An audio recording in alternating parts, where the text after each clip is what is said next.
Good evening, everybody. Welcome to Chaz Drake Media, and welcome once again to the MyTurnRacing Sunday Night Trucks series. We're here for round 2 of the season from Iowa Speedway, and as mentioned, this very tricky circuit is going to catch a lot of these drivers out tonight. We've got plenty to look forward to. People that don't really appreciate ovals need to try out circuits like this. They often see it and just think, oh, it's just an oval. But as you can see on the left-hand side of the track map there, it's not a completely smooth turn. It sort of tightens slightly in the middle and then opens back up again. It's a bit of a tricky one. But the guys are just out at the moment, finishing up practice, and they'll be going out for qualifying any second now. And there you go, actually. The session has just ticked over in the background. But it's good to be back. Hope you all had a fantastic Christmas. And, of course, Boxing Day. We're in that part of the year now where nobody knows what day it is, and everyone's just full of food. And you've probably seen your Christmas dinner about 3 or 4 times and kept on eating it. But still, plenty to look forward to this evening. The guys don't really care how close to Christmas it is. They're going to get back out there. Now, it's great to see this man out there, Austin Greatorex. Austin, I've commentated on before in the Porsche Club of Great Britain Sim Racing Series, or Sim Racing Championship, I should say. And Austin is very talented indeed. He's in the Toyota Tundra for this evening. Another new name is Luke Ashton Jones, I should say, in the number 386 machine. We've got Martin Joy back out there. He was number 12 last week, but he's number 6 this time round. Previous, or reigning champion, actually. Chris Mogridge back out there in the McDonald's machine. You could say he's loving it. Mark Day has just literally appeared in the last few minutes, so he doesn't have any information against his name at the moment. But that looks like a Christmas-related livery. And Simon Thorns is having a moment in the number 57 truck, coming onto the straight. Tony Uvenin for Force Esports Community Team. They, of course, nearly had a win last time out via Linus Brostrom. John Jenkins of Jib Racing back out there again. He seems to be pulling over. Here's Mark Murphy. We'll go on board with Mark just so you can see what the truck is doing. And you can see here, it's not really that steep a banking, but Mark really pushing it to the limit, and around he goes. And that's the thing here. You'll see a lot of these guys doing this. Now, they're in lone qualifying this time. Last time out, when we started the season at Michigan,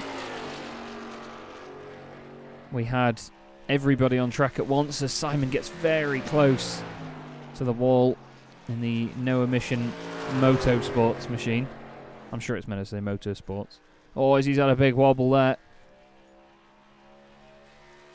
It is a very, very short circuit, this one.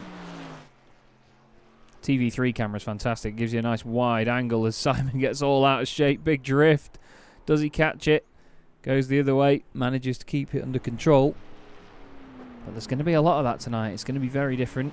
Very difficult. I do love these Chevrolets, by the way. I did paint a Chaz Drake Media Chevrolet just last week, and it looks pretty stunning. There's the times on the left for you now. Peter Helmbro is at the helm, bro, in the Primer eSport machine. Second off the pace at the moment, but I believe that's his first lap. Derek Whitford has gone second fastest at the moment in the Chevrolet. Austin Greatorex currently fastest in the Toyota Tundra. Here comes Helmbro across the line.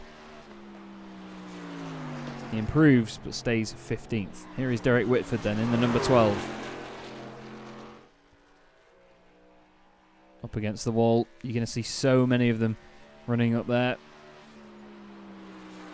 23.988 is 23.53 that's fastest at the moment. Stephen Netherwood in the Ford F-150, one of my favourite liveries out there.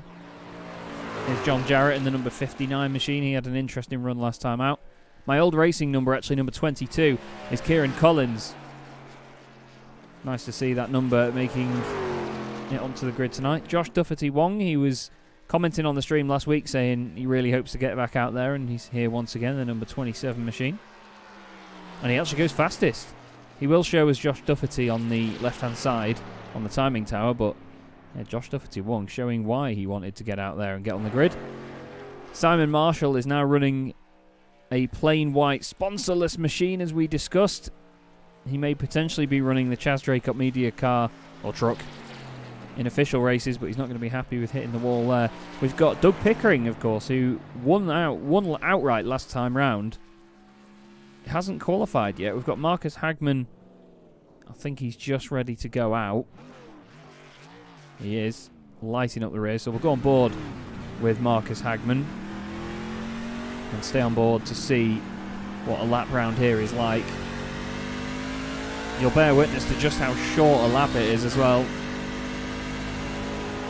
Austin in the chat, good to see you, mate. Great to see you out there and racing tonight. Look how short a lap is here. I mean, these things are 23 seconds a lap. It's an hour-long race, so we're going to be at this for a while. I've been told there may be more yellow flags than we saw at Michigan, which is intriguing in its own right. But this looks like a simple circuit, but these trucks have got setups on them that are so pinchy at the front end. You've got to be so careful. You can see the tiny amount of steering input that Marcus Hagman's putting in. Look at that steering wheel. Barely any steering input at all just to get it round. And then he's having to correct and he's sideways, and that's all it takes. That is all it takes to lose one of these things when you've got the setup so pointy at the front end. John Jarrett just working on his pit entry. We saw an issue with that last week for Carl Hayes, who we're hoping to see go back out there. And of course, Aaron Maspero in the number 41 car, truck, machine. Good to see Aaron back out there. He was fantastic last week. Same with Doug Pickering. The two of them together were awesome. Awesome to watch. But welcome everybody that's watching the stream so far. We do hope you stick around and enjoy the show. As Hagman goes up to 7th place with a 23.760. Nice stuff from Marcus Hagman. The only one out on track at the moment. Other than, of course, Aaron Maspero. I meant to say he's the only one out on track out of that top list at the minute. As Maspero goes 11th there with a 23.814. I'm waiting to see if anybody else comes out. Mark Day is sat in the pits. He's not going anywhere at the moment, so Aaron seemingly the only one putting some times in. I'm wondering what's happened to Doug Pickering, Martin McDermott, Carl Hayes. Stuart Pomfrey unfortunately says his brakes have broken. Jake Forster is in the session as well, but no sign of Jake out on track. 3 minutes of qualifying left, but obviously it's only a 10-minute session, so they've got plenty of time to do it. I think you could pretty much do an outlap and 2 fast laps in under a minute, or just over a minute. As Aaron Maspero does a 23.810 and he's 5th. Austin saying he's not sure how he's going to get on with long run pace. Well, we shall have to see, my friend. There's Mark Day. I'm just going to update some of the driver information actually to include Mark Day and of course Jake Forster, just in case they do go out there and we have to use their info.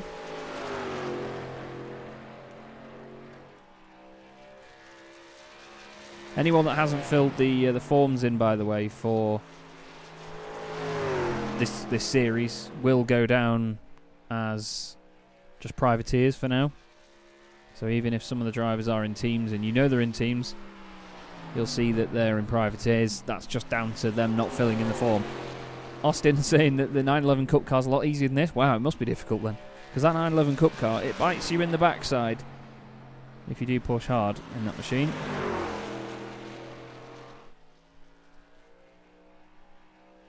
Still watching Mark Day at the moment. He's hoping to climb up the board a little bit.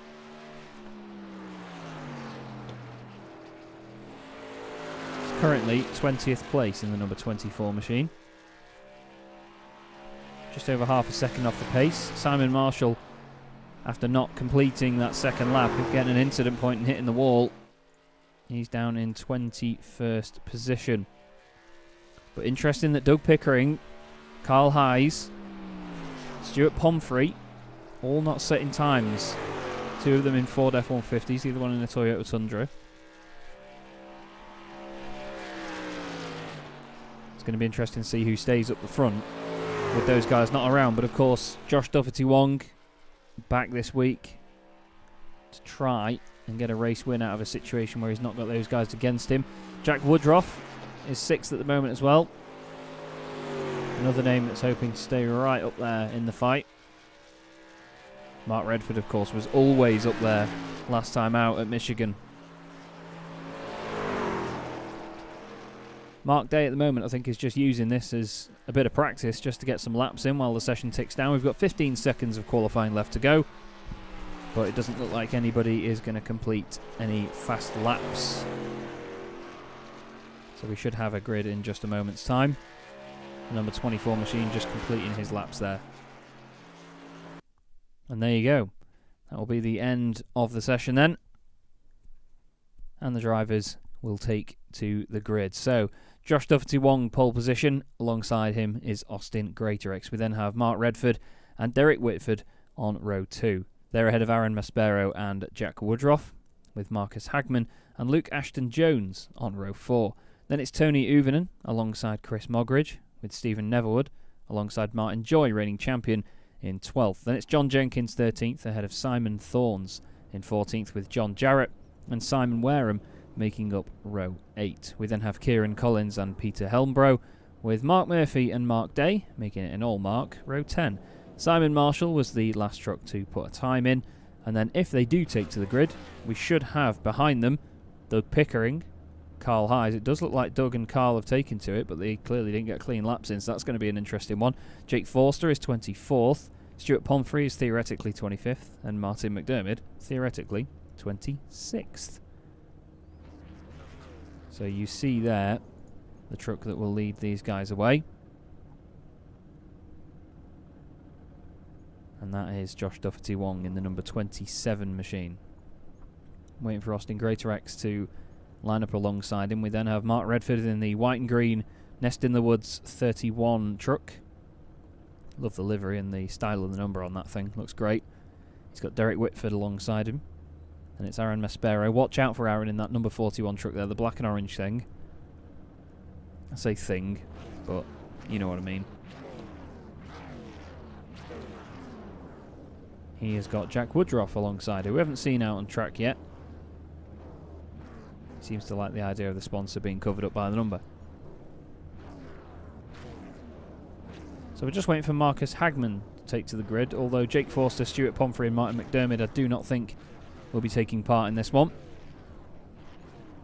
So it is just Marcus Hagman that we're waiting for, and the guys are going to get underway. Now Marcus Hagman is sat in his box, so not 100% sure what's gone on there, but the field is now getting underway behind the iRacing Mustang pace car, which pulls onto the circuit very aggressively. That's something that Mustangs can't usually do, is turn.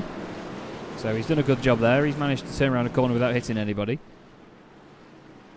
Now, forgive me if I get the 15 and the 12, who are both on the high line at the moment, confused, because they're both black and red designs. One's a Chevy and one's a Toyota, so I should try and remember. One's got the big chrome grille on the front, the other one's got the very much prettier front end of that Chevy Silverado. But this short circuit is bound to give us an exciting race. It's an hour-long contest around here. They're going to be doing at least 120 laps. It depends if we get any cautions, but we should get 2 green flag laps. We do. Sorry, pace car laps, I think they're called. Or warm-up laps, depending on what sort of form of motorsport you're in. There's Martin Joy in 11th place in the number 6 yellow and red machine. The Scotsman, of course, the reigning champion of this series. He's got John Jarrett and John Jenkins around him. John Jarrett there in the number 59 truck, one of the series organisers, as well as Mark Redford, and Simon Marshall at the back there in the white truck, sponsorless. Bit of a storyline behind that he's sort of starting afresh with no logos on the truck, as if he's like a privateer entry, which I'm a huge fan of that sort of thing. But Josh Doherty-Wong then. He's going to lead the field round the last couple of corners. The pace car pulls out of the way. And round 2 of the MyTurnRacing Sunday Night Trucks 2021 season is underway, and look at Aaron Maspero down onto the bottom line, makes it 3 wide already. He is getting these intentions clear for these guys around him. And it looked like maybe Mark Redford a little bit out of shape there, slightly sideways. Looking back, John Jarrett's a bit boxed in the middle. He's got the 22 of Kieran Collins just behind him as well. That's the 58 of Mark Murphy, running slightly wide up high in front of Simon Wareham. But John Jarrett gets a slow run off there. Martin Joy going round the outside of him, trying to make it work. He's gone very deep into 1 and 2. There's nearly contact in front as well. That's Stephen Netherwood in the 52 with the 43 down the inside. That's John Jenkins. But in the lead at the moment, it is Josh Duffety-Wong. Now look at this 3 wide stuff here. Netherwood just in the middle, trying to tuck it in on John Jarrett. That's very close indeed. They're all trying to get the better of Chris Mogridge there, who's had a slow run off 3 and 4. Nothing doing there. But look at all these different lines through here. It's incredible stuff already. Maybe a bit of a touch of the wall there for Luke Ashton-Jones. Duffety-Wong will be very pleased. John Jarrett's actually gained 5 places early on in this race, so he's flying so far.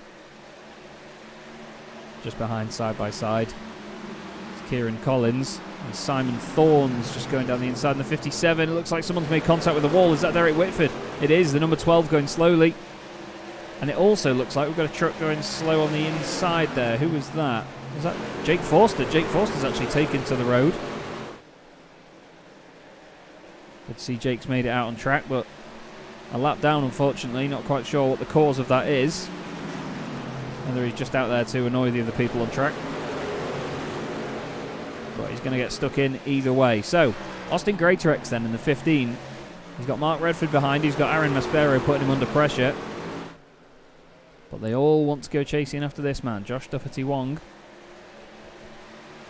And look at Aaron Maspero now down the inside of Redford. Redford's going to carry the speed around the outside of him though. Let's see what sort of overlap he gets on exit. Yeah, nothing doing there. On board we go, back down the inside. Now that's going to be a different aspect to think about tonight for these drivers that we didn't really have at Michigan. Is the sunlight. The sun's going to be right in their face. Look at Redford's run off there. We've got those rears dug in. We've got a great launch off it. But now Maspero making the most of the line down low to get a better run off there. On lap 7 already, only 2 3/4 minutes through the race. Mark Murphy is side by side with John Jarrett. Mark Murphy's gained 9 spots off the start as well, so he's flying, he's on a real mission.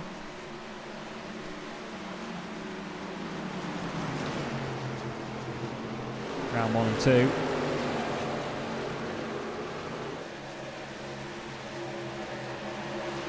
And up high then, in front of John Jarrett, he goes. These 2 are the closest on track. Carl Hayes, obviously in the 96, trying to make his way back up the field. In the Ford F-150. Looking around to see where some of the other drivers are that he was with. Doug Pickering is unfortunately a little bit further down in 22nd place. Marcus Hagman is still going. Martin McDermott is in the pits, so he's still there. But nothing doing at the moment. The truck seemingly not going anywhere. Now this is the battle for third, the 31 and the 41. Mark Redford in the white and green Turn 4 Motorsports machine up high. 41 privateer entry of Aaron Maspero. I was going to say on the low line, but he's in Mark's door pretty much. He's just checking to see if he's got any snacks in his door card by the look of it. Very close together as they go into 1 and 2. Love to see it. This is the sort of racing that you've got to love these NASCAR trucks for. And a lot of NASCAR machinery, to be fair. Oval racing does have this wonderful, close racing that it naturally brings. We've got a lot of concoctions going on here with these drivers further down. A lot of black and red cars, or trucks. The 20, the 12, the 22. And behind them as well is Thorns in the 57. But the 20 is Wareham, Whitford in the 12. Trying to recover after making contact with the wall earlier. Now Collins has got past Thorns,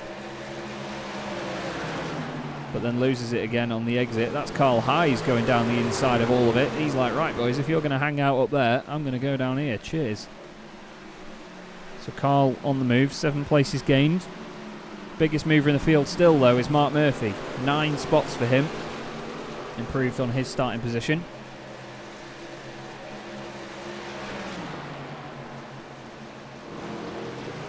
And Chris Mogridge is close as well in the number 5 machine with Tony Uvinen. Uvinen around the outside trying to make that work. Mogridge stays low.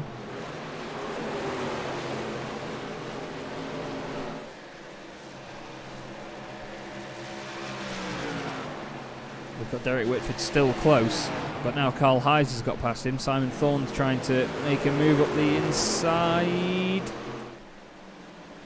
Oh, that was close stuff. Looked like Simon was just washing out wide a little bit there.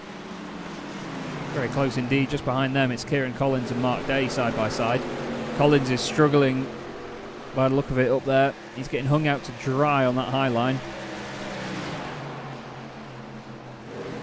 At the front end, though, Duffy Wong has got Greatorex and Maspero right behind him now. Aaron's been brilliant to watch so far this season, and we've only had 1 race.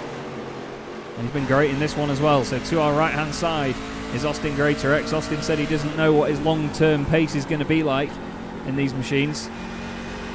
Now that glare that you saw there as well from the sunlight is highly exaggerated in VR. So if any of these drivers are racing in VR, then I do not envy them. There's the movers and shakers on the left-hand side of your screen as well, so you can just see how everybody's getting on. Look at the tiny inputs from Aaron Maspero on his steering wheel. Being so careful with it.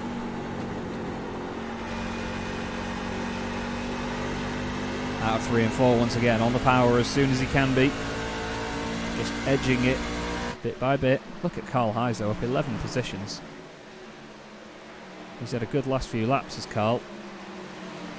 Really on it. Still trying to shake off Simon Wareham though. He's going to wear him out, you could say.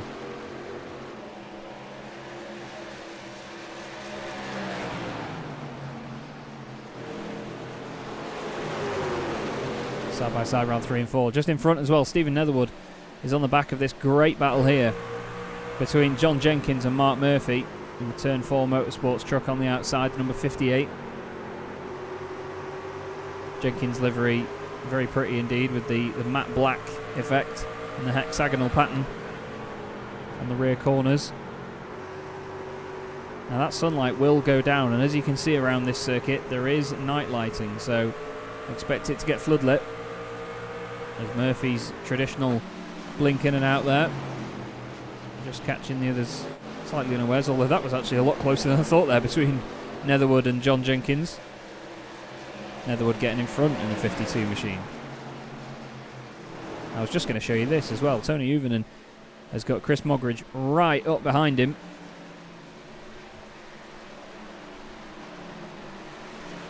Just like the gherkin in a Big Mac. It's always there when you don't want it to be.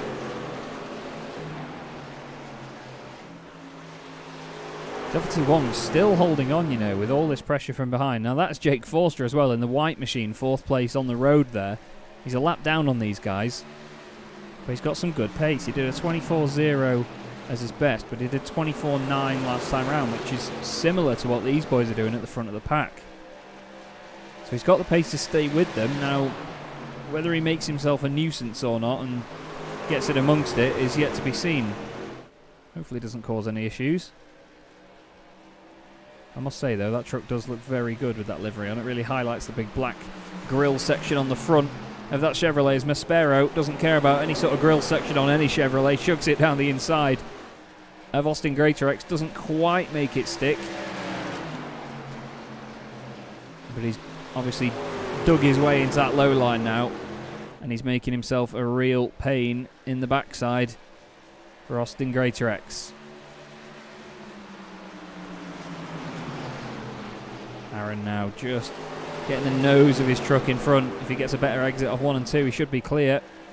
And he's not. A little bit of a wobble there. I'm not sure if that was the truck sliding or whether it was just the sort of nature of the circuit as it flattens out on the exit there. Jake Forster's got a great view for all of this. Mark Redford's just going to try and stick with them. Netherwood and Hayes have now swapped places. Carl is on a real mission here. It'll be interesting to see how he does in the pit stops. and how he plays his strategy. Obviously, at Michigan, it was the pit stops where it all fell apart, unfortunately, for Carl. Overshooting on the way into the pit box and then having a real nightmare trying to get back on as well. It's close a little bit further back as well. Collins trying to get past John Jenkins in that 43 machine, the Jib Racing car, truck. Oh, there's contact, and Jenkins, he washed up a little bit wide then into him. Manages to save it though, that's good stuff. He's got Martin Joy, Derek Whitford behind him as well, and Simon Thorns, all queuing up to have a go.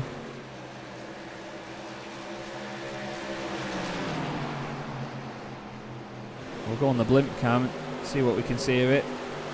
Although I think probably TV3 is a little bit better. So this is a camera from right at the top of the grandstands.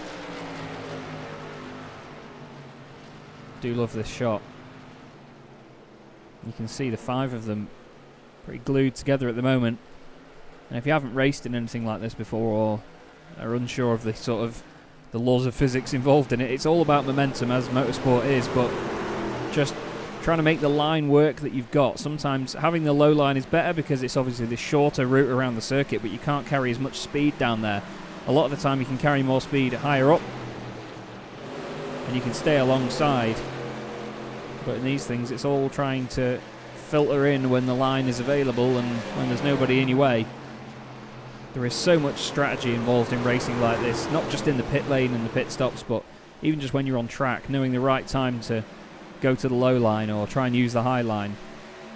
These tracks really do evolve in these sorts of races. Now Carl Hayes has gained 13 positions, as you can see on the left there, with Netherwood, who has gained none and lost none. So he's on a bit of a break even at the moment. Josh Duffy-Wong. There's contact with the wall for Simon Wareham. Carl Hayes leaving Netherwood no room up high there. He's saying, you are going to stick to that wall and I am going to go down the inside, thank you very much. Still close at the front though. Duffy-Wong still leading this. Now, if I show you this as well, you'll see just how much the field from 5th back to 6th is spread out. That's Luke Ashton-Jones, there he is. And then Tony Uvinen is nearly 4 seconds back, so the front end of the field is really spread out now. And then if you consider how short a lap is here, they're not too far off lapping the guys at the back of the pack as well.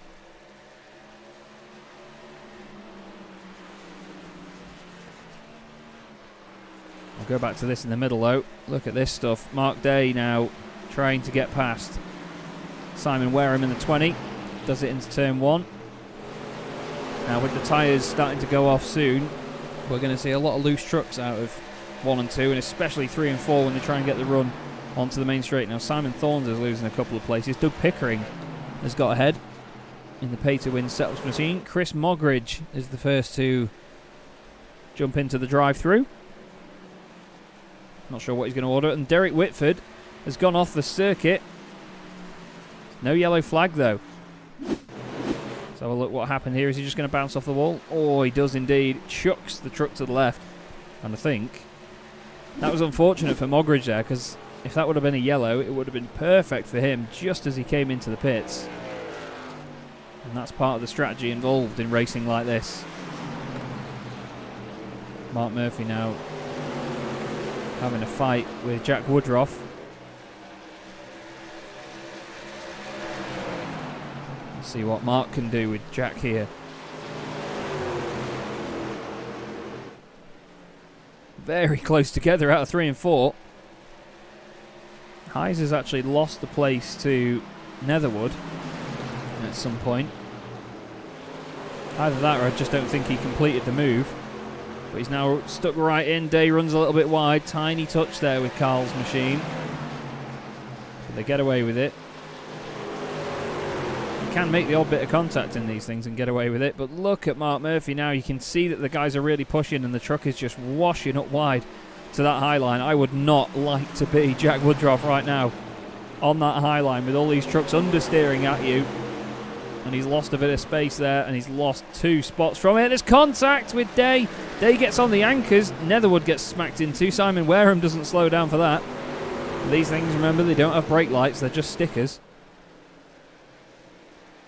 And Mark just didn't leave the room there. Let's have a look at that again.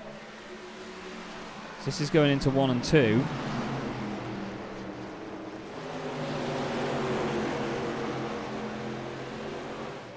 This is on the previous lap, sorry.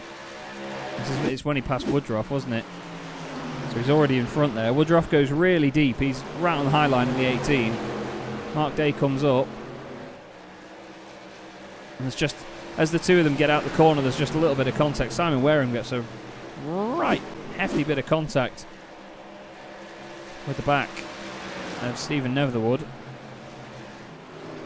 But now that battle has died off slightly. Now, Mogridge is pitted really early here. But last time he did a 24.05. He's over a second faster than everyone else at the moment. So something's clearly working for him. Just in front of him on track, Collins has gone down the inside of John Jarrett. Unfortunately, Woodruff has dropped 6 places from where he started. But Duffy Wong now with Maspero right behind him. These guys are nearly a second clear of Austin Greatorex, so they've looked after the tyres. Austin clearly hasn't. He did say he's not got a clue how he'll do on long run. He's done well so far though, he's holding on. You know, he's still in the top 3. There he is. Jack Werrell commentary in the chat. Good to see you, mate. Good evening. Good evening, good sir. Now here's your round 1 winner from this championship, Doug Pickering, and he's helpless as we've got Mogridge down the inside in the McDonald's mobile. The number 5. Look at the speed that Chris has got mid-corner and on the exit. Bit of smoke there. You've got to think that's from Mark Murphy.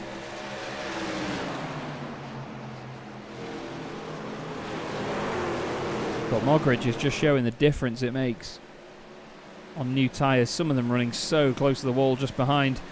Martin Joy has just got the better of John Jarrett. Not that I should point that out to you, with John being one of the series organisers. Now I mentioned Mark Murphy, here he is. He's gained 12 places. Carl Hayes has gained 15 and Mark Day has gained 11. So these are the 3 musketeers of this race so far when it comes to gaining positions. Through 1 and 2. Oh, we've got a yellow as Kieran Collins has had a moment. What has happened here? Oh, Doug just gives him a tap. Doug just runs wide and unfortunately Collins goes off the road. We'll go on board with Doug.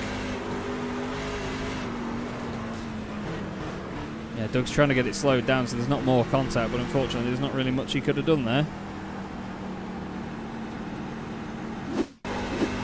He's turning, just runs that little bit wide. It's that second bit of contact that really puts Collins around. And that means yellow flag. So, we'll see what everybody does. It's pretty clear what everyone's going to do now. You can see that the floodlights have come on. We've got some interesting shadows. Jake Forster has gone through. Trying to see who else goes through here.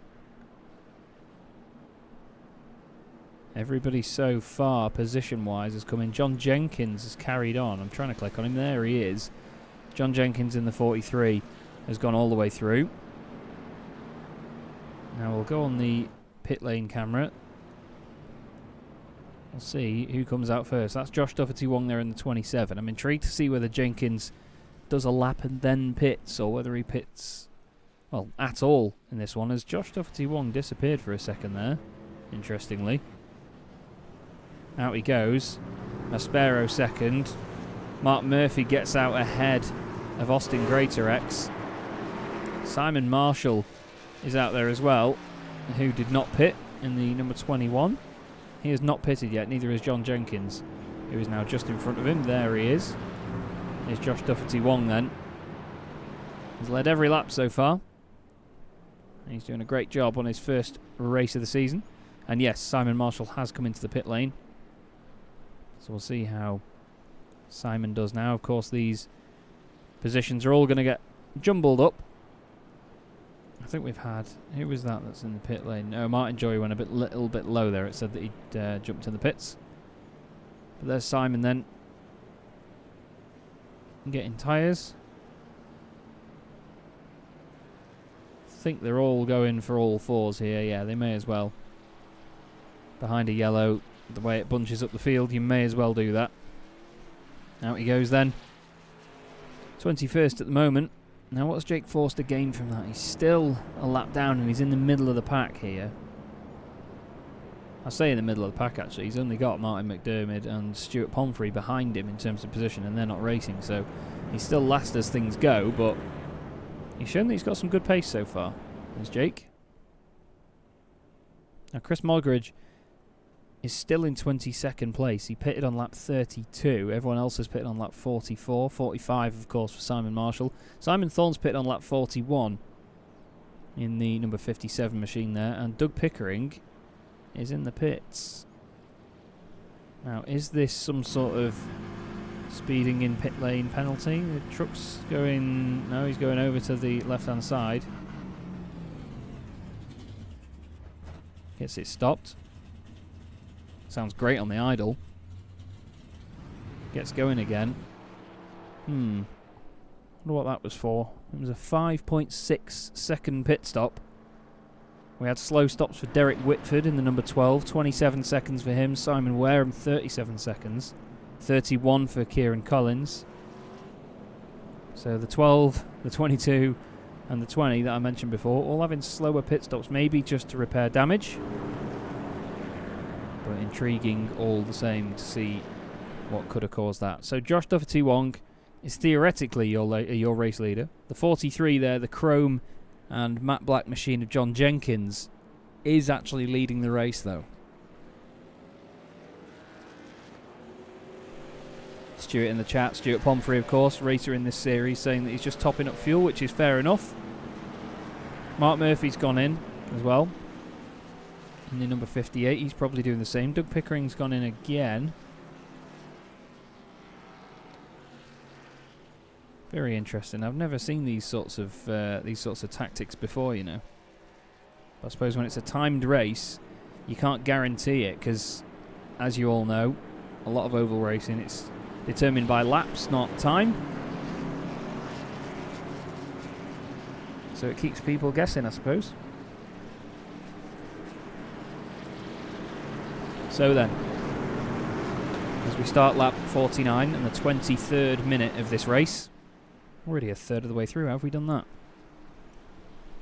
John Jenkins is going to lead them away. He's got his foot down and off he goes. Josh Doherty-Wong in second place is going to lose out to Aaron Maspero. Aaron's had him off there at the start. Great stuff from Aaron Maspero. We've got another yellow. We've got cars around at the back. Carl Hayes is in the wall. And Carl's difficult season goes from bad to worse, I'm afraid. Let's have a little check of what caused this. Oh, there's contact there between the 84 and then Carl. Oh, Netherwood gets sandwiched. And who was that? That's 77 of Peter Helmborough. I think someone went off on the bottom as well. That's number 5.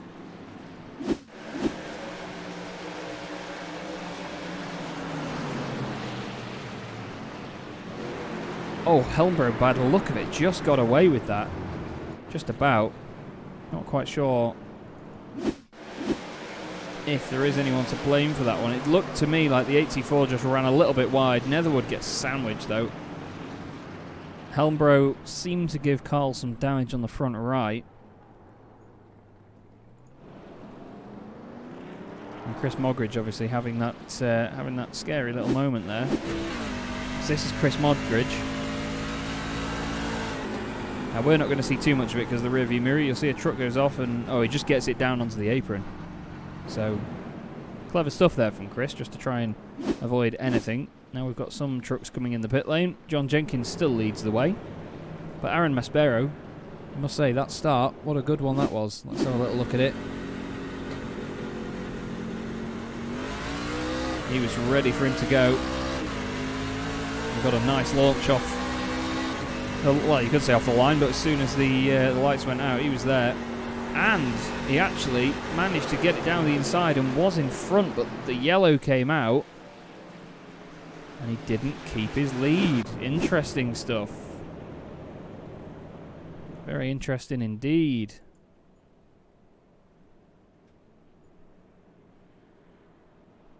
Well, let's see what Aaron Maspero can do this time round. He's obviously going to be on the high line with Josh Dougherty-Wong on the low line. It's just a swap around of positions for this next restart.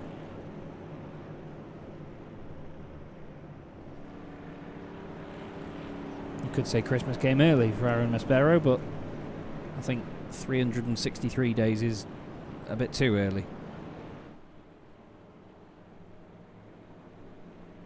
I want to reiterate what I said before though. I hope you all had a wonderful Christmas and Boxing Day. Obviously no delay in getting back to the racing action here.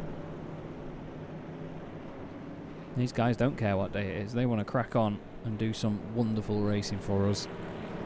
It's great to be able to broadcast it here on Chaz Draycott Media. Very grateful, of course, for Mark Redford from the series first getting in touch, and his admins as well with him in the support and trying to get the info to me. It's great. It's a wonderful little community they've got behind this series here. Speaking of the devil, Mark Redford is still there in 4th place. You can see him in the white and green Turn 4 Motorsports truck with Nest in the Woods adorning the side of it. He's got the number 15 of Austin Greatorex right behind him. Like I said before, I've commentated on Austin in the Porsche Club of Great Britain Sim Racing Championship, where he races in the Porsche 911 GT3 Cup car, and he says that that car is easier to drive than these.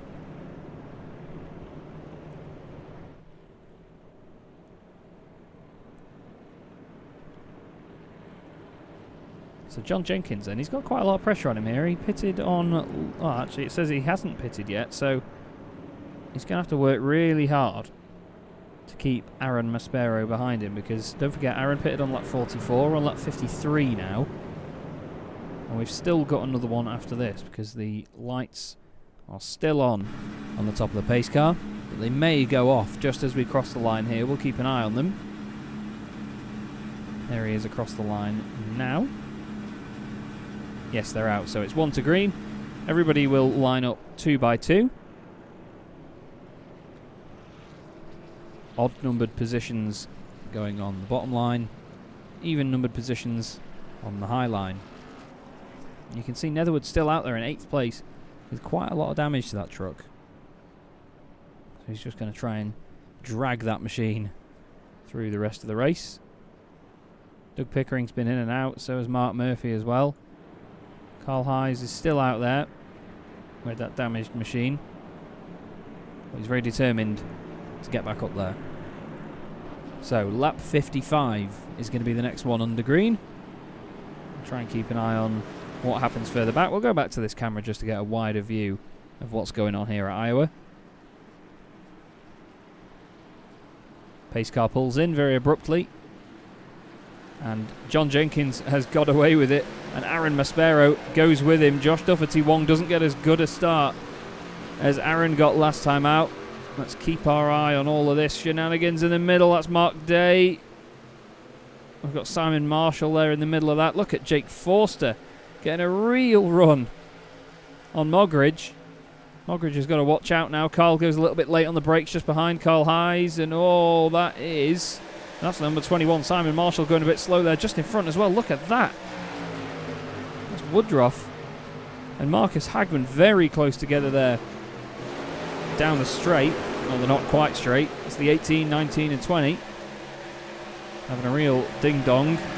Simon Marshall, though, unfortunately, in the pits. Not quite sure why. But Aaron Maspero has the lead from Josh Dougherty-Wong, and John Jenkins is struggling here. He's now got Luke Ashton-Jones just down his inside in the number 386 truck, who's now trying to put pressure on Austin Greatorex, very close to the back of him. But we're back under green flag racing here at Iowa. Love it. Now, is John Jenkins going to try and pit here, or is he just going to try and hang on to this for as long as possible? Stephen Netherwood's still in 8th place despite the damage. He's got reigning champion Martin Joy behind him, though. He wants to change that. Collins does his fastest lap of the race. Wareham does his as well in the number 20. A lot of these guys really getting into the rhythm. You could see Carl Hayes just trying to side his way through down the inside. Jake Forster really pushes it onto the low line. He wants to get right back up there and into the fight. He's a lap down on a lot of these boys. Just ahead, that's Jack Woodruff getting back past Tony Uvinen. Jack's unfortunately lost 10 places from where he started. Uvinen's dropped 8. Now where is John Jenkins? He's at the front of this massive train of trucks. He's just not able to keep the paces. Oh, that's Simon Marshall, and Simon has brought out the yellow. Oh, Simon's had a big moment. They were talking about this before, actually, before the broadcast even went live. It's very easy to have the truck snap on you. I want to see a little bit further back than that of what happened to Simon Marshall. This is round 1 and 2. You can see he's probably on new tyres as well, so the truck really not behaving itself. Round 3 and 4. Starts on a high line. Puts a bit more lock on to try and get it onto the low line, and it's going, and then it snaps to the right, and bang, we're in the wall. And he's on the brakes trying to get it stopped, and then floors it to get out of the way, and it goes around, and the yellow flag is out at Iowa. He won't be pleased with himself for that one. There's a little bit of contact by the sound of it. Not quite sure what's happened there.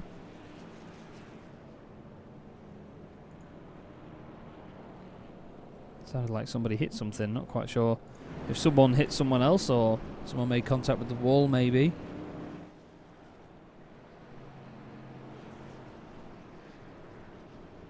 And Simon Marshall had another issue there. He's pulled off the circuit. Oh, and you can't get into the pits from there, unfortunately, Simon. So he pops it back.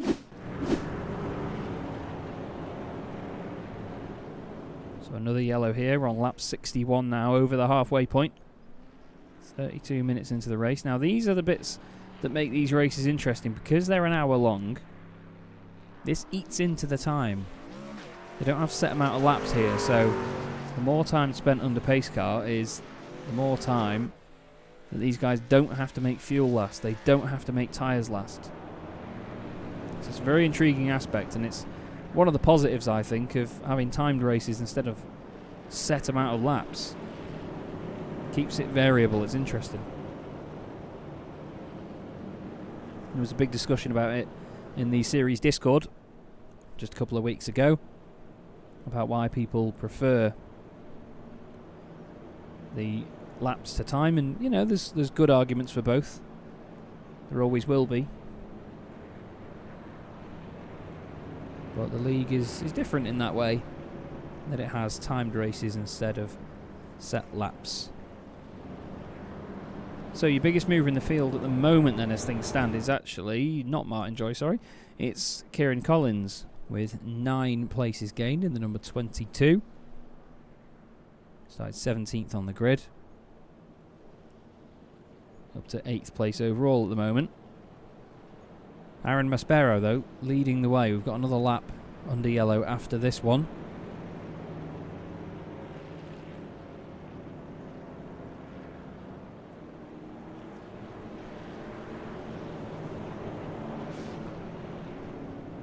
It's crazy, the volume difference, isn't it, from when these things are roaring round, and they've got now this little quiet period of not much going on under yellow.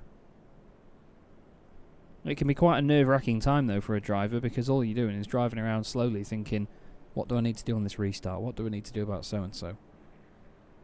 Or what do I need to do about the tyres or the fuel? Or how long are we going to go on the next green flag run? There's so many different things going through your mind.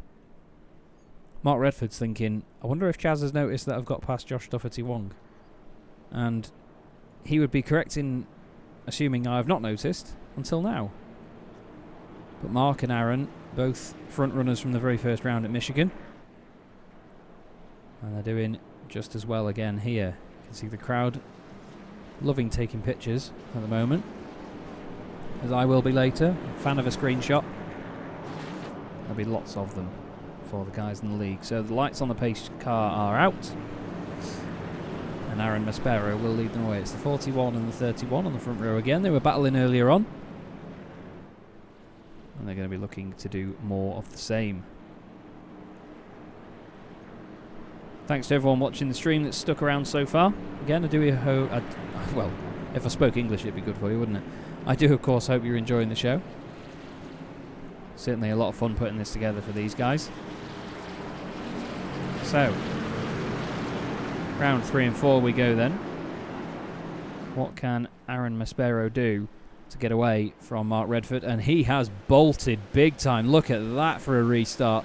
Josh Dufferty-Wong tries to go with him, can't quite do it. Netherwood's under pressure from Marcus Hagman on the bottom line as well. Oh, and Hagman's pushed him into turn 1 and 2. What's Netherwood going to do? Oh, well, up high as well. John Jarrett's clipped the wall. Maybe an avoidance. Hagman just shoved Netherwood into turn 1, actually. I want to go back to that because in the middle, we've got Mark Murphy trying to open the gap. Number 43's in there of John Jenkins. He pitted a few laps ago. Now they're nearly 3 wide here, but Netherwood's truck has been bruised and battered. Carl Hayes is there. He's probably thinking, what are you doing? And oh, Hagman's had just desserts by the look of it. Or no, it's Tony Uvenen. Apologies. More yellow flags. What has happened here, boys? Oh, a little bit high there from Jack Woodruff. Makes contact and then they're both in the wall. The 43 gets stuck in it as well. I want to go back though and look at this from Netherwood. So there's Marcus Hagman behind in the 19. It's a great launch. And he's right with him. It says join Force Esports on the front. We're just about to. There's the engine bay. Sideways from Netherwood. Good save. Netherwood will be unhappy with that. We saw Linus Brostrom of the Force Esports community team giving someone a bit of a shove last week at Michigan. Making a bit of a habit for it this season. As Hagman says, get round there. I must feel for John Jarrett, who hits the wall in sympathy of the guys around him. But then we're going to, unfortunately, have to point out Jack Woodruff causing the yellow just a little bit deep into 1 and 2, making the tiniest bit of contact with Tony Uvenen. Tries to make the middle line work. He's turning, and it's that tiny little touch. He does get it slowed down in all fairness to him. He gets a hit as well from the back end of Tony Uvenen's truck. But that puts the field under yellow once again. It looked like Carl Hayes had a bit of an interesting run through that as well. Let's go on board with Carl. So you'll see the smoke. Carl gets it slowed down nice and sensible and just chucks it onto the apron to make sure that he doesn't get caught up in anything. Nice stuff from Carl. And there is Jack Woodruff. Understandably, probably not very happy with himself for that one, but as I've said, the racing is so close in something like this. You are going to get it now and then. We're nearly 2/3 of the way through the race here. We're on lap 68 of round 2 of the MyTurnRacing Sunday Night Trucks season 2021 from Iowa Speedway. And the lights are coming on. Well, not on the trucks anyway. Of course, they're stickers.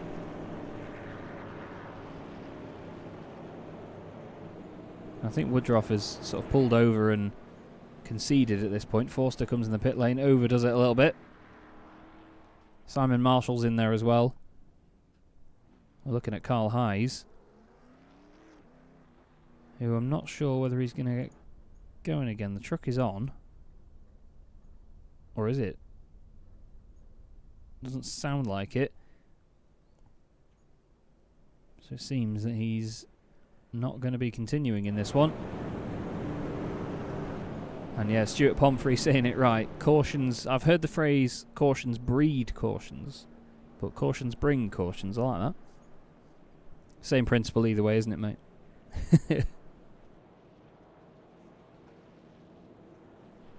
Aaron Maspero came very close to winning at Michigan. I believe it was him that received some contact from behind, which pushed him out of said lead. But he's now back in front here at Iowa with just over 20 minutes to go. There'll be less than 20 minutes by the time we go green. There'll be less than 19 minutes by the time we go green.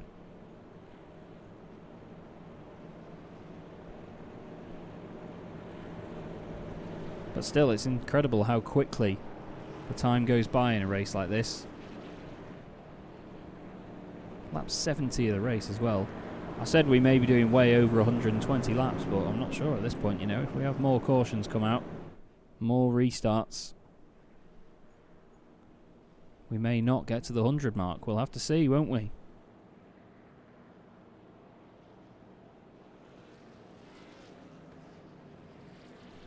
So the lights go off on the pace car once again. And we're going to get another restart here at Iowa. And once again, it's the 41 and the 31 side by side on the front row. I must say as well, Luke Ashton-Jones in 5th place there is doing a good job so far. Kieran Collins has gained 11 positions to be in 6th. These two guys doing fine work at the minute. It'll be interesting to see where they get to by the end of the race. Now, Aaron got a beautiful restart last time. Josh Doherty-Wong couldn't quite go with him, and now it's Austin Greaterex's turn to try the tactics on the bottom line. Let's see what they can do then. And wow, he has gone, and Luke Ashton-Jones was not ready for it. The other three were, but not quite on the level of Aaron Maspero. He has flown away from the rest of them here on this restart. Let's just keep our eyes further down the order. Tony Uvenen has just dropped a position, I think, to Netherwood. Carl High's now right behind him, so Carl has continued. And look at that big stuff from Carl High's down the inside. Big chucks. Carl's certainly getting on with it. Kieran Collins and Luke Ashton-Jones swapping places inside the top 5. Looked like Luke might have run wide there on the way in, but he's got away with it. Second place is under contention as well with Mark Redford and Josh Doherty-Wong, who's got ahead of Austin Greaterex. Collins is now up to 5th with that move on Ashton-Jones, but he's just trying to hang it around the outside. Oh, there's contact between the two of them, and Ashton-Jones is off. Oh, and in the wall goes Collins. He's trying to get out of the way, and he's been collected by Murphy. Oh, there's plenty of them off. Mark Day's involved. Uvenen, sorry, that's Hagman in there. Carl Heiss has got out of the way and then been taken out himself. Oh, we've got a big one. Oh, they're all trying to let each other go as well. Oh, that was nasty, nasty stuff. It all started with Luke Ashton-Jones, and then, oh, Mark Murphy smacks into the back of the 22 of Collins. The 77 gets in there. So Luke Ashton-Jones runs up wide, tags the 22. The 22's lower than he was before. But then Collins, he's out of the way, and Murphy just last minute goes higher, bounces off the wall, takes out Mark Day. The 57's involved, the 19. Again, Carl Heiss just getting caught up in an unlucky incident. Let's have a look from his point of view. He's on the nose, so you can see the contact. There goes Luke Ashton-Jones. It looks like it's all sorted out, and then Murphy smacks into the 22. He bounces off the wall, and Carl loses it on his own, actually, just getting it stopped. In all fairness, he was doing the right thing. Who's that in the 24 there? Just flies into the incident. Or was it the 84? Doing a bit of Crime Stoppers here. The Porsche Club of Great Britain do a brilliant Crime Stoppers episode each week of incidents. Oh, and Day gets caught up so unfortunately in that. And we all know how hard it is to get these things stopped. I think Tony Uvenen fell foul of that. So this is Tony, apologies. See the contact in front there. Gets it stopped. Yeah, look, he's trying to get it slowed down. Not really anywhere to go, and bang into Mark Murphy. Oh, Stephen Netherwood, honestly, he's not been able to catch a break in this one at all. And we've got a lot of trucks in the pits there with damage, I'm afraid. Aaron Maspero doesn't care. Doug Pickering, I tell you what, him and Carl Heiss have actually worked out to be pretty pleased with this, I imagine. Carl won't be pleased with the fact he's got damage, but he's up into the top 10 now. Doug Pickering's 11th. Carl is the biggest mover of the race. Simon Wareham is up to 4th. I think he was just behind this. He was. He sees Luke go off. He gets just past, and look at that, through the middle, past Mogridge, past the number 6 of Joy as well. Yeah, how many marks got taken out in that incident there? It was Mark Day and Mark Murphy. Just the two. Just the two this time round. But that was good stuff from Simon Wareham there. He can be pleased with that one.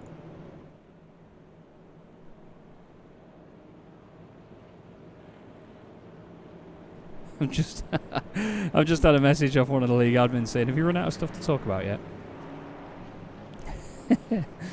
I'll tell you what, we'll drag him in for a quick chat. Now he's got a bit of time. Simon Marshall joins me in the commentary box. Simon, this is, we said expect yellows, but the big one finally happened there. It's been a long time coming, I think. Evening, Chaz. Yes, I was kind of waiting for it. We had a good run for 50 laps, and then as people say, cautions breed cautions. I binned it on a self spin. Embarrassing. I hope you didn't get to see that. I did, unfortunately for you. Oh, joy of joys.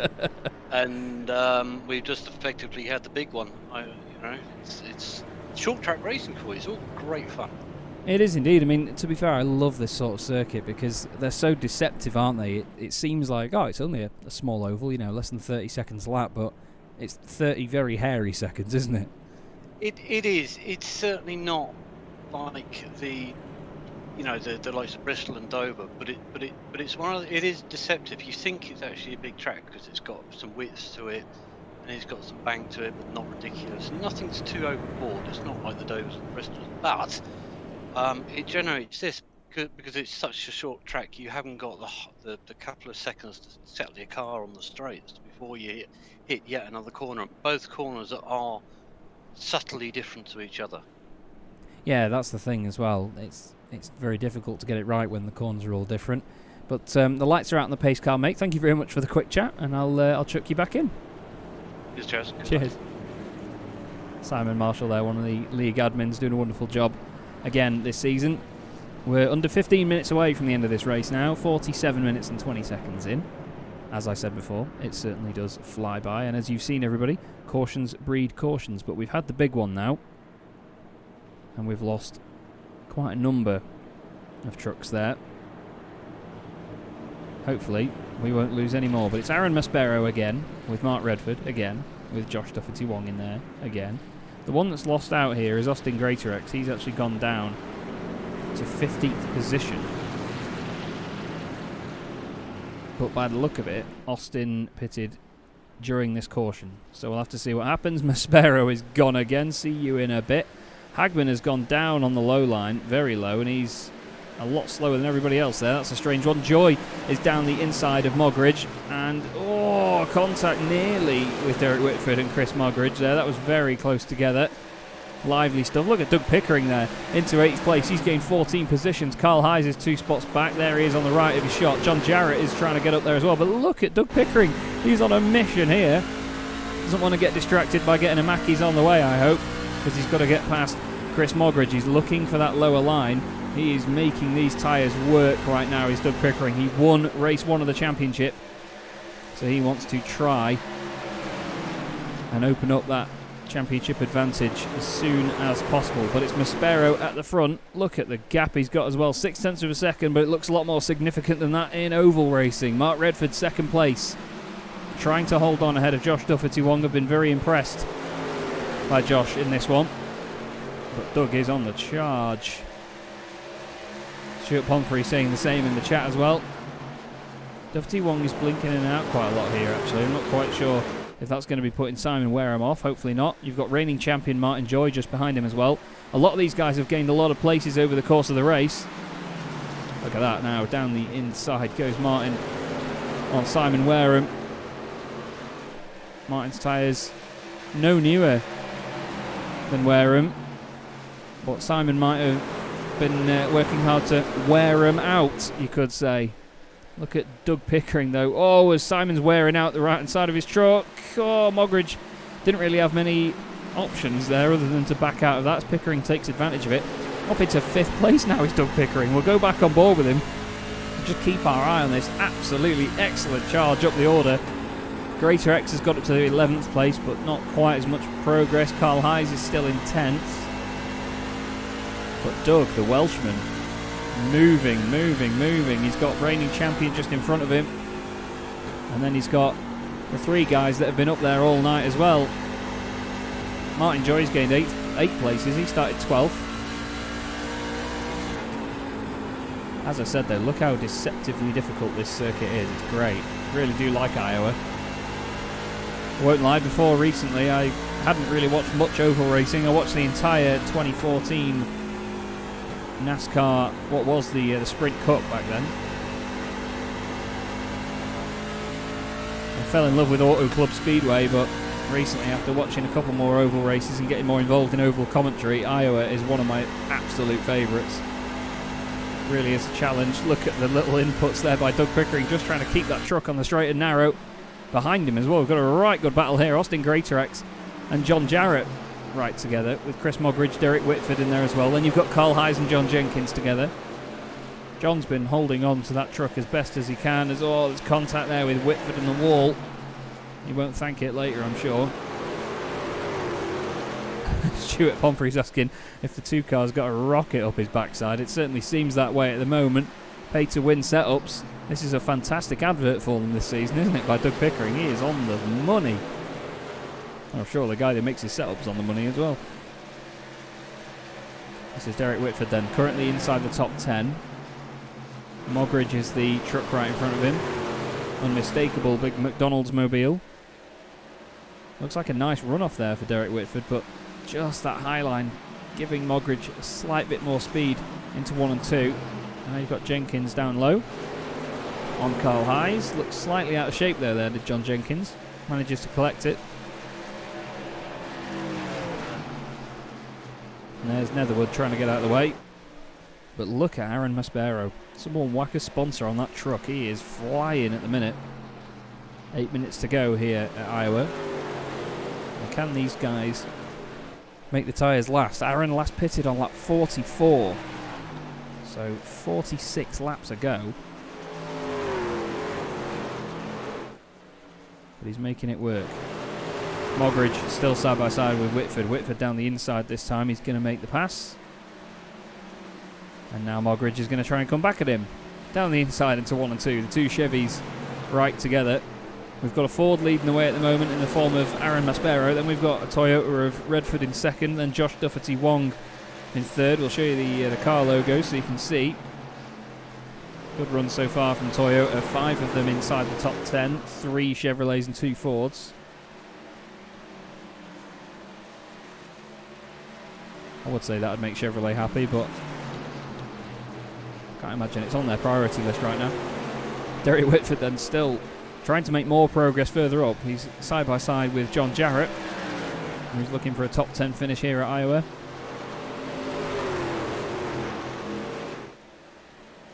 And you can see the difference in the 2 lines there. The high line working very, very well.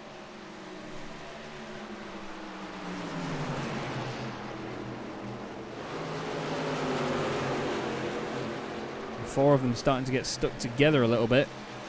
Oh, that looked like a bit of a moment there for Jarrett. Maybe just kissing the wall. Maybe just got away with it. Now Josh Dufferty Wong, you would think he wanted to push forward here. Oh, never mind pushing forward. He wants to watch his rear. Martin Joy. Well, not much joy in that. As through goes Austin Greatorex into a podium spot. He'll be very pleased. Obviously there isn't really a podium in this sort of stuff, is there? It's more just the winner, victory lane. But now Doug Pickering senses an opportunity as Josh's internet playing silly beggars at the moment. Martin Joy down the inside trying to make this work. Austin Greatorex would have been absolutely laughing at that then. Let's have a look from on board with Austin. He sees the 2 of them make contact. Thanks very much. Down the inside I will go. A little bit late into it there, but we won't keep rewinding and looking back. Side by side once again into 1 and 2 then.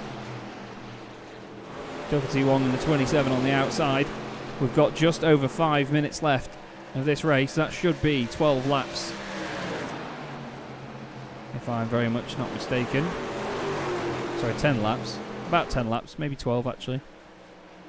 Oh, I don't know. My maths is awful. It's probably 20. You never know. Now Hagman is trying to make himself as little of a nuisance as possible. as he gets out of the way. This is the 43 of John Jenkins down the inside of Chris Moggridge's McLaren. McDonald's. It's definitely not a McLaren. It's definitely a Chevy Silverado, isn't it? Let's just have a closer look. Yeah, it's definitely not a McLaren GT car or anything of that sort. As Joy now goes up into 4th place. Doherty Wong wants the cutback though. Let's hope it doesn't go Wong.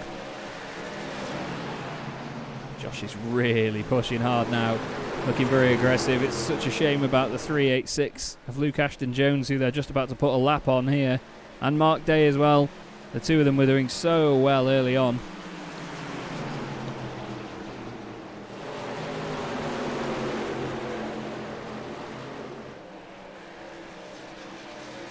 Now, negotiating through the traffic is not easy here. Carl Hayes and John Jenkins are together a bit further back. Carl trying to make this work. Down he goes. Now we're on to lap 100 of the race for Aaron Maspero. Still leading the way. He's got 1.5 seconds over Mark Redford, who's got a second over Austin Greatorex. So the top 3 at the moment, unless something severe happens with the traffic, the top 3 looks safe.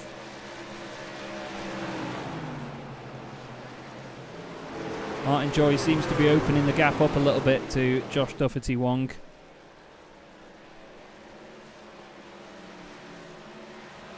It's Moggridge, Hayes and Jenkins that are the 3 closest together on circuit at the moment. Into 1 and 2 they go. Now what can they do with the traffic around? That's Netherwood trying to get out of the way. Carl seems to have got a good run off there, but Jenkins has as well. Sometimes it's so difficult to judge the run of these trucks off corners from TV cameras just because of the fact that they all overlap, they all have different runs on one another. Lap 102, 3 minutes to go. There is your leader, Aaron Maspero, in the number 41 machine. Beautifully driven race so far. Can't really see much else changing. There's Martin Joy, who is now closed right in on Austin Greatorex. I said, unless something severe happens with traffic, but I didn't consider something severe might happen to Austin's pace. He did a 25.0 last time round. Joy did a 24.9. So their last lap was very similar, but before that, Greatorex has lost a bucket load of time to him. There was about a second between them before.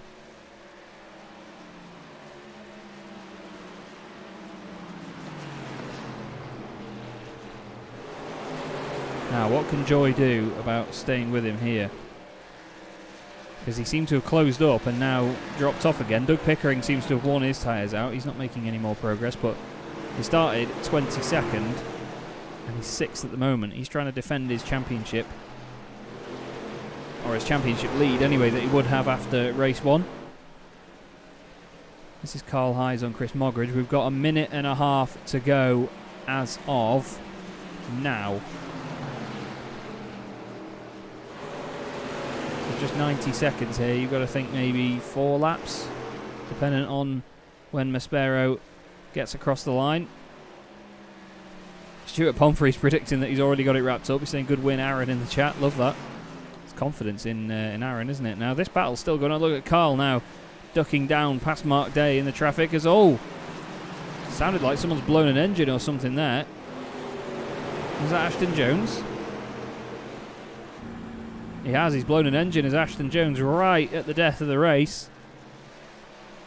Now Greatorex has got Joy right behind him again. Won't be giving him much joy though. Look at the lighting here on iRacing. You've got to love that.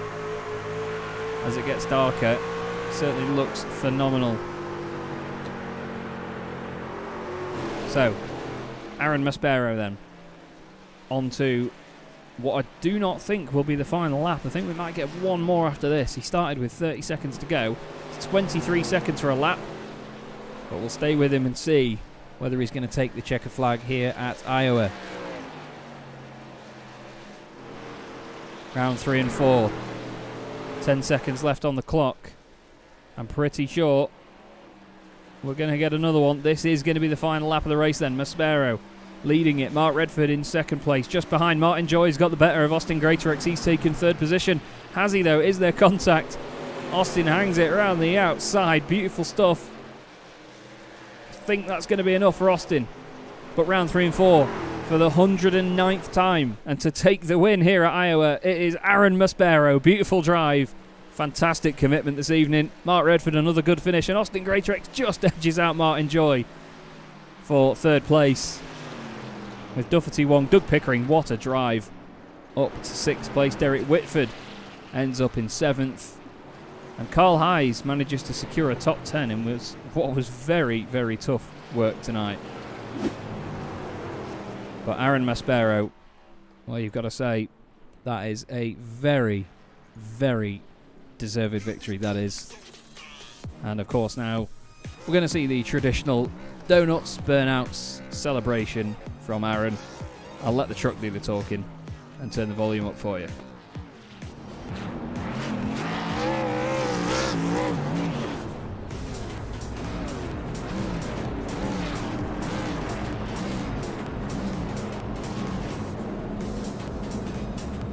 Well, I would have done if he would have carried on doing the burnouts. Maybe a few more? Nope, he's going to pop it back to the pits. Well, what a fantastic evening of racing. We'll bring you up the results then.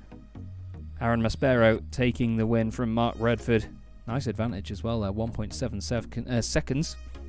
Austin Greatrex third, just beating Martin Joy with Josh Duffety Wong in 5th. Doug Pickering finishes 6th. Great win, like I say, in the first race. And then, of course, a nice result there to back it up in the second one. Derek Whitford finished 7th with Simon Wareham in 8th, with John Jarrett 9th, and Carl Hayes with Hazy Signs, that's where I got it confused, rounding out the top 10. Chris Mogridge finishes 11th with John Jenkins in 12th, with Peter Helmbro in 13th. And we have Tony Uvenen and Mark Day, the first of the trucks a lap down. Then we have Marcus Hagman 3 laps down, joining him with Stephen Netherwood. Luke Ashton-Jones unfortunately blowing an engine right at the end there, with Mark Murphy 19 laps down. Simon Thorns and Kieran Collins 35 laps down. 36 was Jake Forster, Jack Woodruff, Stuart Pomfrey, Simon Marshall in the right order, and Martin McDermott did not complete the race. Well, we're going to go all the way back to the start when it was a lot lighter, as you'll see here, if we try to. There we go. And hopefully we're going to get some interviews with some of the guys that had a wonderful race there. Now, someone that's already prepared and waiting is the man who eventually finished second there and put a lot of good hard work in that one, Mark Redford. Mark, that circuit, I was talking to Simon about it before. It's very deceiving, isn't it? Yeah, hi Chaz. It is, because you're just turning the whole time. It's like a big circle. And of course, Simon pointed out the fact before that there's no straights here, so you don't get time to collect your thoughts or anything, do you? You're constantly working on what the truck is doing, aren't you? Yeah, because the back stretch is so short. By the time you've come out of turn 2, settled the truck, immediately you're getting ready to brake for turn 3. So yeah, it's hard work. Sweating a little bit, so I've been working hard. Well, it certainly looked like a good chase at the front. You know, there was a couple of cautions in the middle and towards the end of the race, but you seem to avoid all that and have quite a good chase. I mean, some of the guys around you are just so quick, aren't they, at the front? I was lucky enough to stay in front of all the trouble today, so that's a good thing. Yeah, Aaron is just super quick on these short tracks. I think he did a bit of real life short track driving, so no. I was very, very happy to finish second. And of course, championship points as well. You've had 2 good races so far. Are you looking forward to the next one? Think you can do the same again? Absolutely. If I can keep getting those top 5s, like I told you last week, that's the aim. And see how it goes. If we pick up another win here and there, even better. Good racing with Josh today, and the new fella, I can't remember his name. Yeah, Mr. Duffety Wong. It was good to see him back out there, actually, because he said on the broadcast of the first race that he wanted to get out there, and he certainly proved why, didn't he? Oh, it's real good to see him back in the series. He's a good driver. So yeah, always good to race with him. I think I got lucky on the restart, and I think he made a slight mistake in one of the turns, and he went wide, and I managed to get past, and that was it really. I was going to say that slipped under my radar, unfortunately. So you'll, if you watch the broadcast back, you'll see the moment where it suddenly clicks in my head, and I'm like, oh, hang on, But still, very entertaining stuff as ever, Mark. Well done on second place. Before we let you go, do you want to give a shout out to anyone? Yeah, big shout to Nest in the Woods. Big shout to all the guys who run and compete in the league. Without you guys, yeah, keep coming back and keep racing me. Love it. Great to speak to you, Mark. Thanks again, and we'll see you very soon. Thanks, Chaz. Cheers. And, well, I'm very, very pleased that this man's jumped in for an interview, because I know that they don't usually do podium presentations and things in NASCAR or oval racing that often, but good to speak to Austin Greatorex. Now, Austin, this is a very, very different arena to what you were in last time we spoke. Yes, a very different arena. Hope you're keeping well, Chaz. Yeah, I'm doing very well, thank you, mate. How have you been? Have you had a good Christmas and everything? Yeah, just as good as it can be with the current climate of the world that we live in. Yeah. Yourself? Yes, it's been a successful one, I think I can say. It's been it's flown by quite effortlessly, but as you know, it does involve a lot of work. But yeah, the main reason we're obviously here today, this is honestly probably as different as you could get to the Porsche Club Great Britain Sim Racing Championship. I don't think there's a further difference on iRacing than the Porsche Club Cup car, shall we say. This is just as much of a workout, I'm not going to lie, but as racing goes, no, it is completely different. Well, what did you make of the truck itself then? Because, I mean, you said early on in the chat that it was very, very different in terms of the way it handles, and obviously it's a lot more difficult. Is it just managing the power, or is it managing the steering, or is it a bit of a balancing act with both? It's not really an issue. I personally didn't find because of the Porsche Cup. It's more so managing tyres and trying to get that turning correct so you're not scrubbing your right front tyre off and burning it up. That's my biggest issue with doing this. Shall we say I'm not the smoothest on an oval. Yeah, it certainly seemed like some of the guys that managed to either save the tyres or just pit at the right time, it really helps. I mean, we saw, I believe it was, excuse me while I get it wrong, but trying to figure out who it was that we saw. Somebody pitted really early. It was Chris Mogridge, and then a couple of laps after he came out, mid-corner he was just scything past people, and it just looked like night and day. I mean, 2 seconds a lap. I mean, you and I know from the road racing side of things, 2 seconds a lap's a lot. But when you've got 23 seconds for a lap and you're 2 seconds a lap quicker, that's a monumental difference, isn't it?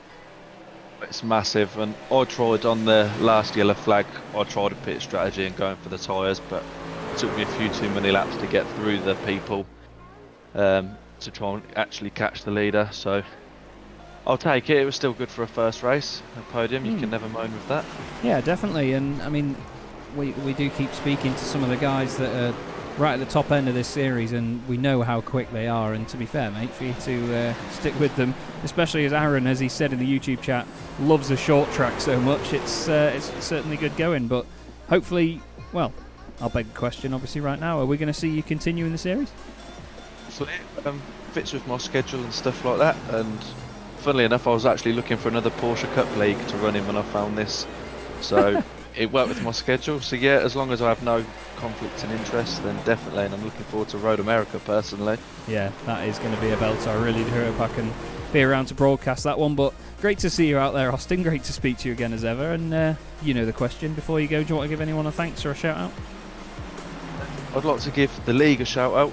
MyTurnRacing let me join after the first race, and obviously I'm very thankful for that. Yourself for doing the broadcast as always, and the competitors. I don't know any one of them, and from what I see around me, it was all clean racing. So I'd just like to say thank you very much to them all. Nicely said. Thank you very much, Austin. Like I say, great to speak to you, mate, and hopefully see you at the next one. You too, and have a good New Year, Chaz. Thank you. You too, mate. Cheers. Cheers, buddy. Bye. And that rounds out our evening then here in the MyTurnRacing Sunday Night Truck Series. But we have a very deserving winner in the form of Aaron Maspero. He was pretty untouchable most of the way through that night, and after completing over 100 laps, he kept it all neat and tidy, as did Mark Redford and Austin Greatorex, just holding off Martin Joy at the end of that one as well. But of course, don't forget the series is weekly. The broadcast may not be, but hopefully we'll be seeing you again very, very soon here on Chaz Drake Up Media. Thank you everybody that has been watching this evening. I hope you all have a wonderful New Year and had a fantastic Christmas as well. And hopefully we'll see you in a few weeks' time. Have yourselves a great evening.